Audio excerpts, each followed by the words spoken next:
So yesterday we watched the movie Just Mercy, and I've read the book before by Brian Stevenson, and it really highlights what happens, or what happened, and probably continues to happen in Alabama regarding racism and how African Americans are treated. And this was through Brian's own experience. He was a lawyer there. So it made me think, watching how he dealt with people who mistreated him. It made me remember Marshall Rosenberg. He's the founder of nonviolent communication, and how he described talking with somebody who was anti-Semitic, and he's Jewish. So I thought to just go through that. Thankfully, somebody found the passage in his book so I can be more accurate in describing it. So what happened is he was somewhere and at an airport, and a cab driver picked up him and another person and were taking them into town. And while they were driving, a message from the dispatcher came saying, "Pick up Mr. Fishman at the synagogue on Main Street." Okay, so the man next to him in the cab just said, "These kikes get up early in the morning so they can screw everybody out of their money." Okay, so that's definitely a racial slur and a stereotype and the whole 9 yards. Okay, so Marshall says, "For 20 seconds there was smoke coming out of my ears." Yeah, I could only imagine. And he said, "In my earlier years, my first reaction would have been to want to physically hurt such a person. But as the founder of NBC, he decided maybe he should practice it, and he took a few breaths and gave himself some empathy and, and tuned into the hurt and the fear and the rage that were stirring inside of him. And so he stayed with his own feelings, and he became aware that his anger and rage really had nothing to do with the comment the other guy made, that there was a whole history of experiences behind him, and this one comment touched on that history of experiences so that he was about ready to explode like a volcano." So I was thinking so many times in our lives, to really check when we feel depressed, when we feel enraged, how much is actually coming from the present situation and how much is coming from a whole backlog of previous experiences, where we project our feelings from those previous experiences onto the present one and onto the person in the present situation who seems now to have caused not only our present rage, but everything that happened to us before too. Yeah? And so we are justified in our anger, and we just get completely enveloped by it. Yeah? Or by the fear, if something happens and it triggers some fear, we're often not reacting just to the present situation, but to a whole backlog of things that have happened in our life that, we haven't been able to be able to accept to the extent where they don't bother us anymore. Yeah? So, Marshall says he just sat back, he let all these thoughts go through his mind, but he knew not to speak or act on them because they really weren't just the present person. It was, how I say nobody makes us angry, we make ourselves angry. So this is an example of it, okay? So he says, giving myself this empathy enabled me to then focus on my attention on the humanity of that was behind this guy's message, okay? And so he began to tune in to this guy, wasn't just, an anti-Semite who was out to get him, but he was a living being with feelings. And so he started a conversation. Are you feeling da da da da da, because you need d d d d d? And the reason he did that, he said, is because he wanted to see the beauty in the other person. And he wanted the other person to fully apprehend what he had experienced hearing this anti-Semitic remark. But he knew that the other guy could never fully experience it and get it on a human level unless he offered enough empathy to that guy so that that guy felt understood in what he was saying and feeling. Yeah. So what often happens is we want other people to understand us, and we are just focused on, I want you to understand me. You've got to understand me. And we keep talking and talking and trying to explain, and the other person doesn't get it. Why? Because the other person is feeling the need to be understood. And we need to slow down and graciously offer that person the empathy so that they feel understood before we can ask them to understand us. And this is really difficult because when we want to be understood, we want it now because we are feeling our emotions really vividly, and having somebody else understand why what they just said or did is causing such a volcano eruption in us. We're demanding that they stop, put their needs and thoughts to the side, and just pay attention to us. Which would be wonderful if they would do it. But they're human beings just like us, and they're feeling their feelings just as strongly as we're feeling ours.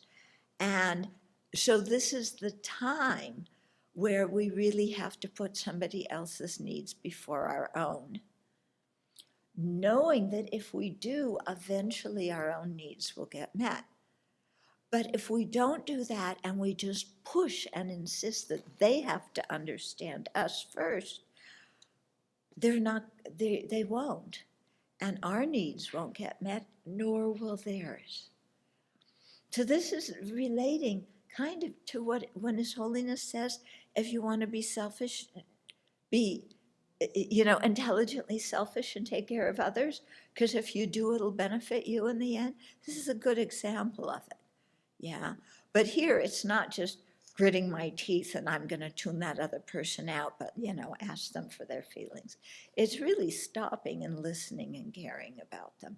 And that's really hard to do when our feelings are raging. Okay? But that's what our practice is about, isn't it? Is not letting the self-centered thought dominate the situation. So he said, my intention was connect with him and show a respectful empathy for the life energy in him that was behind the comment. Yeah, and so his own experience knew that if he were able to empathize with this guy, that eventually, hopefully, the other guy would be able to hear what he was feeling. Okay, so he said to the other guy, are you feeling frustrated? Yeah, it appears that you might have had some bad experiences with Jewish people. Yeah, that's That's what he says to that remark, you kikes get up early so you can cheat everybody. So he says it very politely. And the other guy said, yeah, these people are disgusting. They'll do anything for money. This is typical, this is the stereotype. So Marshall says, you feel distrust and the need to protect yourself when you're involved in financial affairs with them. The understatement of the year. And the guy goes, that's right. And then continued to release more and more judgments. These people, they do this, and they're always trying to nickel and dime you out of that, and they're going to get the best deal and lie to you so that they can make more money and you lose what you. And the guy goes on just venting all this stuff. Yeah, I can just imagine, because, yeah, I mean, it's hard enough to hear, but when it's your own ethnic group, to sit there in the car and listen to it. So Marshall goes on and he says, when we settle our attention on other people's feelings and needs, we experience our common humanity. When I hear that he's scared and he wants to protect himself, okay, I recognize how I also have a need to protect myself, and I too know what it feels like to be scared. Because Marshall might have felt scared when he heard this guy talk and need to protect himself. And what do we do when we're scared and we need to protect ourselves? We rely on anger as our best friend because it gives us a false sense of power. So he realized that what was operating in him was the same thing that was operating in the other guy.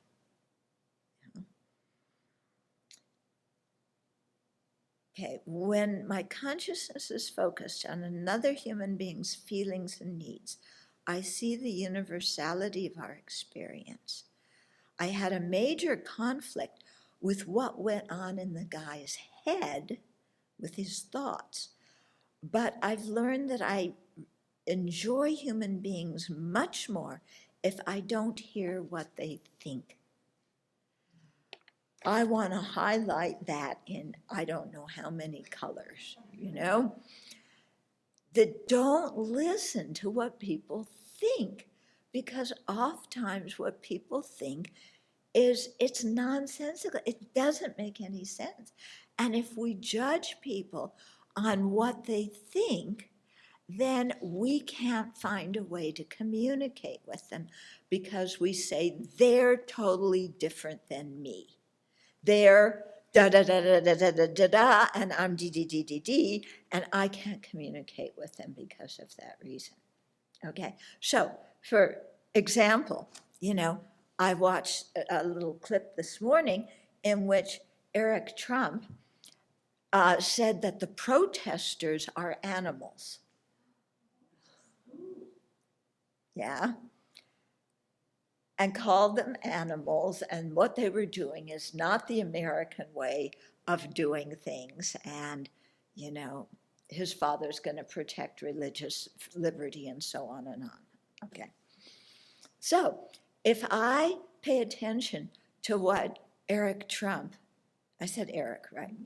So what Eric Trump thinks, it's like, this guy's, I think you can give the commentary on what I would say about him, okay? But if I think about Eric Trump as a human being and how he was brought up and what it must have been like to grow up in the Trump family with the grandfather that was really pressure cooking his sons, and with Donald Trump as your father, who was, I'm sure, pressure cooking his sons, and then with his father having extramarital affairs while still being married to his mother, and then him going through a divorce when he was young with his parents getting divorced, and then all the stuff around his father, you know. And I'm sure Eric, you know, I mean, he probably has a very confused sense of loyalty, and he's scared that he's going to lose. I mean, right now, with all the court cases that the Trump family has, he's probably scared that he might lose some of his standing. Yeah. Or if he does or says the wrong thing, he's going to get cut out of the will. Because we know that that's his father's way of doing things with people who aren't loyal enough. They get cut out. So he, you know, I'm just doing my psychological analysis of Eric Trump, which isn't fair to him at all. But it does give me a way of understanding him as a human being with needs. Yeah, and how if I were raised in his family, I would be really confused, and I would have a lot of conflicting emotions, and I would be scared. I'd probably be scared of my dad, but also love him. Talk about conflicting emotions, you know, and, you know, so if I took that, you know, if I didn't listen to what Eric Trump thinks and just thought about him as a human being with needs like my own, then there's some way to establish some communication if I were to meet him. If I didn't think of him like that, I would just dismiss him in the same way that he's dismissing the protesters. Yeah. And then there's no communication, there's no resolution, there's just more and more anger. Marshall, okay, says, I've learned to savor life much more by only hearing what's going on in their hearts and not getting caught up with the stuff in their heads. Yeah. And how much, you know, if we listen to what was going on in people's hearts and just forget all this, you know, all the blah, blah, we could find a way to touch some universal experience with them. So this man kept on pouring out his sadness and frustration. Notice now he's saying sadness and frustration. He's not saying his anti-Semitic blah, blah, blah, blah, but he's tuning into the guy. Okay, before I knew it, he finished with Jews and moved on to blacks. He was charged with pain around a number of subjects. After nearly 10 minutes of my listening, he stopped. He felt understood. Okay, so at that point, I mean, can you imagine listening to all this stuff? Really, I know, if I listened to what people think, I would become so agitated. How can you think like that? You know, so you have to switch at what's going on in their mind, the hurt, the confusion, the wish for happiness, yeah? So after the guy was quiet, then Marshall said, you know, when you first started to talk, I felt a lot of anger, a lot of frustration, sadness, and discouragement, because I've had a very different experience with Jews than you've had, and I was wanting you to have much more the kind of experience I've had.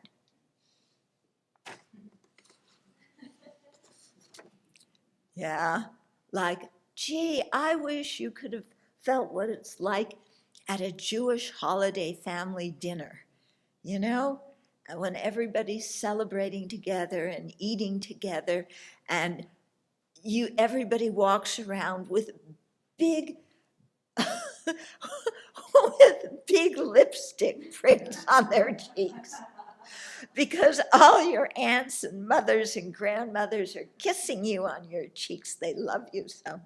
You know, of course he couldn't say that, but that's, that's his association. Yeah. You can see my association. But there's something, really, Jewish families, when they get together, there's Jewish families, but but there's some bonding, loving, really incredible way that people are with each other that's so different than the stereotype.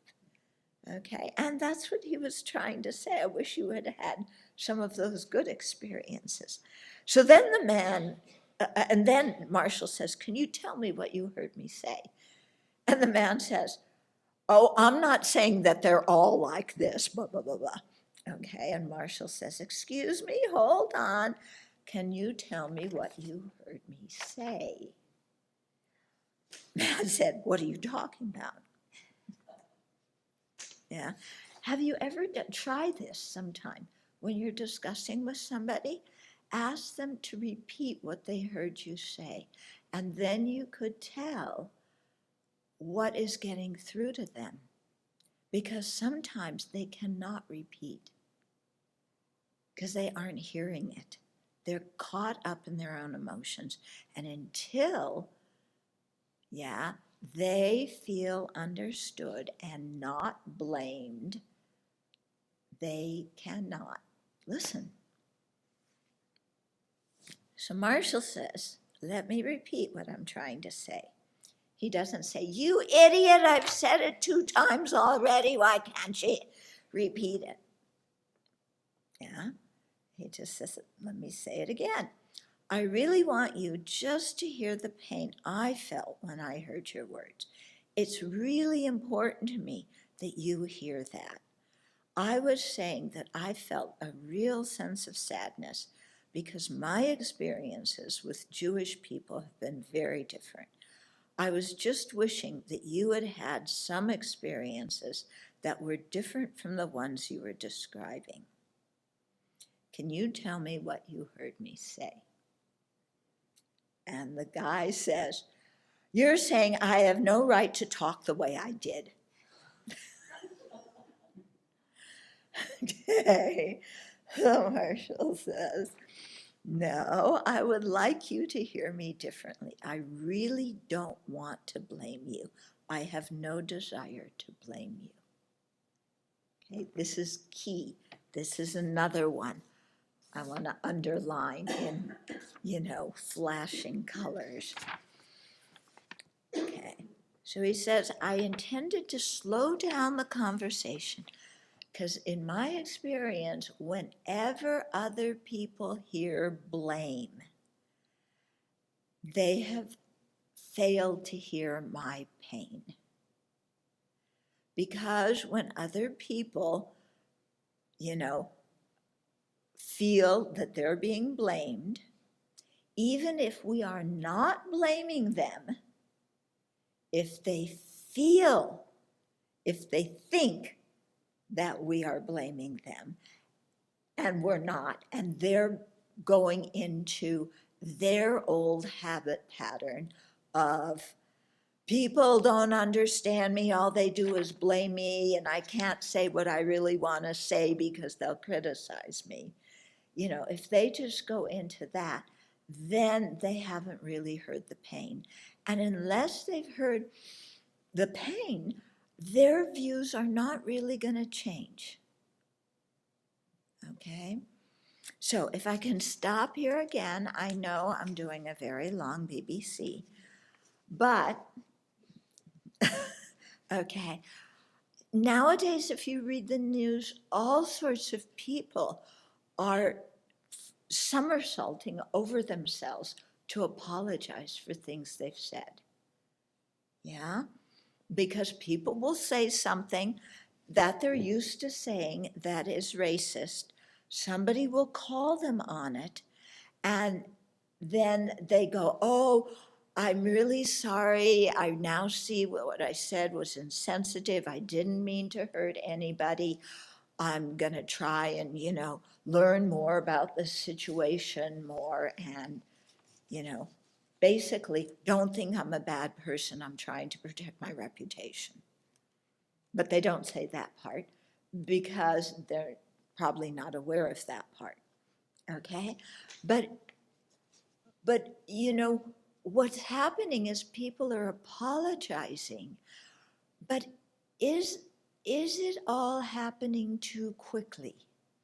Maybe there needs to be more conversation, not just calling somebody out. You made a racist comment, we're going to get you fired from your job. And many people get fired from their jobs because of that, But to start some conversation, why did I feel hurt hearing that comment? Or why do I see that as a racist comment? Yeah. And it reminds me, you may remember when Obama was president, and there was, I think it happened in Boston, one university professor had locked himself out of his house. He was African American, and he was trying to get in through a window, and somebody called the police on him because they thought he was trying to break into the house and he was a criminal, because he's Black. And Obama invited I think he invited the cop, the cop too, because maybe a cop was driving by and saw it, and it wasn't somebody calling him, but a cop saw it and then did that. Anyway, he invited the cop and the guy whose house it was, who's African American, to the White House to have some beer together, but to have a dialogue about it.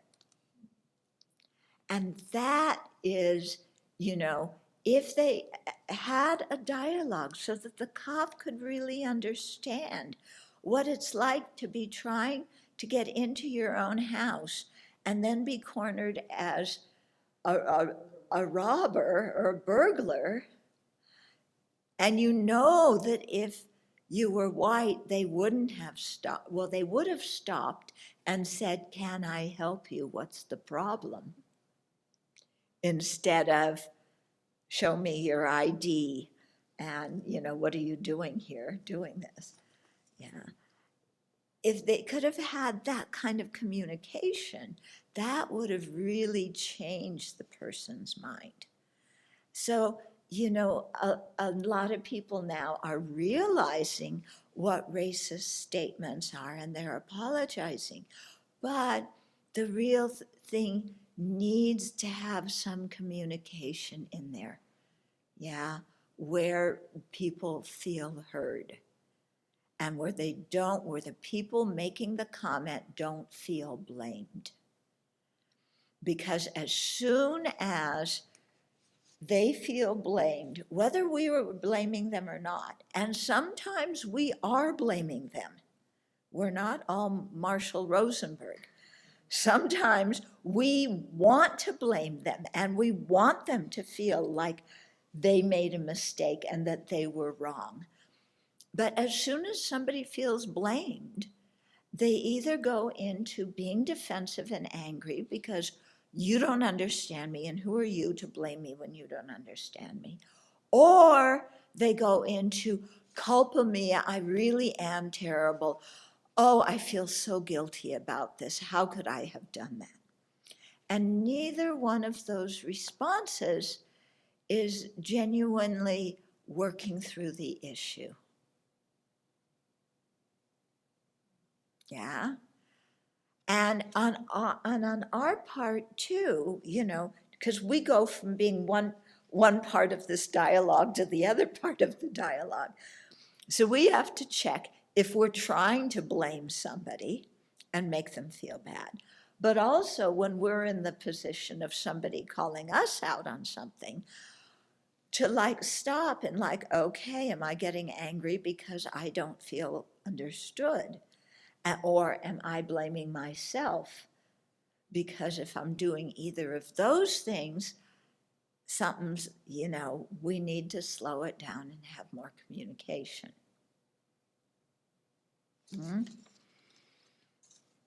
So Marshall says, I didn't want him to hear blame because I wanted him to know what had gone on in my heart when he uttered his remark. Blaming is easy. People are used to hearing blame, and we're used to giving blame. Yeah? Sometimes they agree with the blame and hate themselves, which doesn't stop them from behaving the same way. And sometimes they hate us for calling them racist or whatever, which also doesn't stop their behavior. If we sense blaming entering their mind, as I did in the cab, we may need to slow down, go back, and hear their pain for a while more.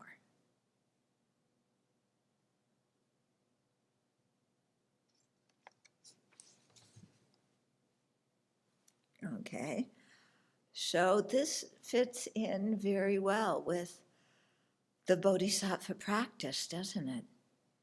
Of trying to really understand sentient beings suffering and having genuine compassion for them, not just superficial compassion that really wants these people to shut up and stop being a problem for us.